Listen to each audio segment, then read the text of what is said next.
time the sun goes down, I let you take control. I can feel the paradise before my world implodes. 'Cause tonight I have something wonderful.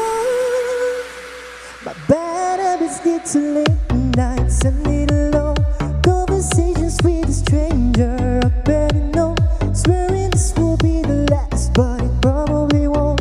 I got nothing left to lose or use or do. My bad habits lead to late nights, stare into space, and I know I lose control of the things that I say.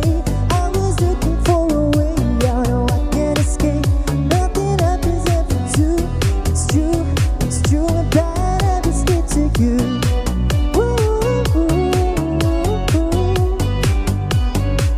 My bad habits lead to you.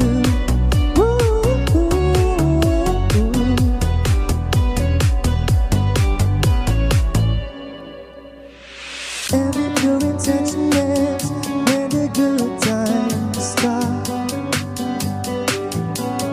Falling over everything to reach the first time spot. Started out a neon light and then it all gone dark.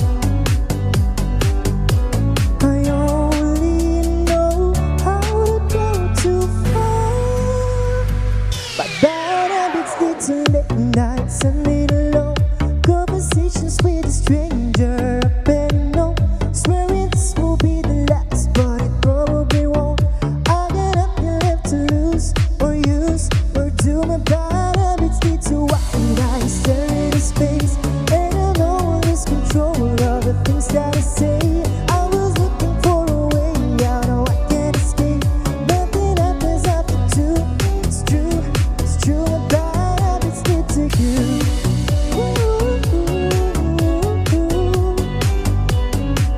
My bad habits lead to you.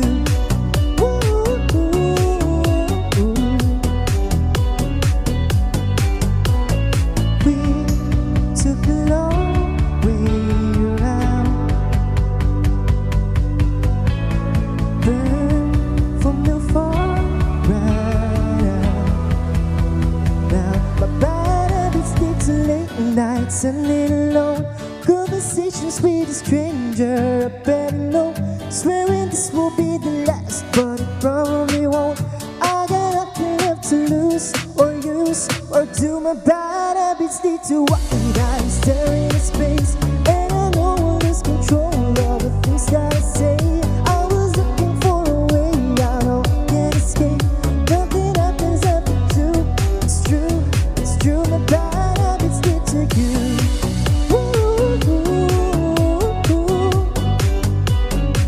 My bad habits lead to you.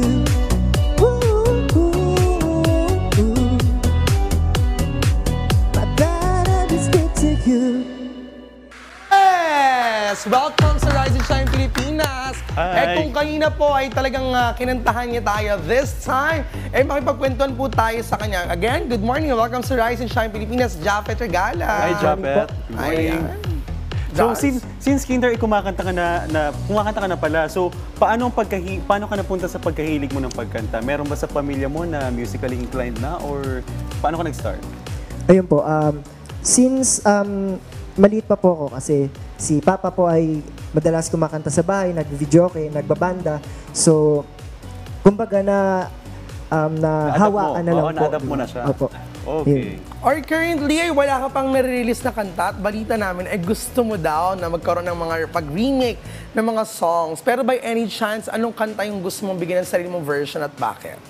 Para po sa akin, Swear It Again by Westlife. Okay, why? Isa po kasi siya sa parang tumatak po sa akin and sa pagkanta ko. Kumbaga po ay nakaka-relate yung lyrics at the same time. In fairness. Yung melody is kumbaga, Pasok dun sa pasok quality sa- ng voice Opo. mo. Kumbaga galing din sa ano talaga sa Opo. puso mo yung pag Ayan. So, nagsusulat ka din pala ng mga kanta para sa school event. Yung, alam mo, Fifi, nagsusulat din ako ng kanta nung high school ako. Oh, in fairness. Oo, pero wow. hanggang sulat lang. Hindi kasi si Ross, magaling kumanta yan. May boses yan. Wow. One day mag-sample ka dito, ha? Next time siguro. Pero yung ano, yung mga sinusulat mong kanta, ano yung mga behind that song? Bakit paano ka nag-come up sa pagsusulat ng kanta? Sa isa pong, kasi po yung mga iba kong nasulat na kanta is nakalimutan ko na kasi medyo ano pa po ako nun, high school. Pero Yung yung Mike, pinaka, ilan taong ka na? Ilan taong ka na? 22 po, kaka-22 na po. na. Okay. Parang bata. So, oo nga, I high thought- school. Medyo matagal-tagal Oo, yeah. na. Okay. So, ayun, kamusta yung ginagawa mo mga ano, mga kanta noon?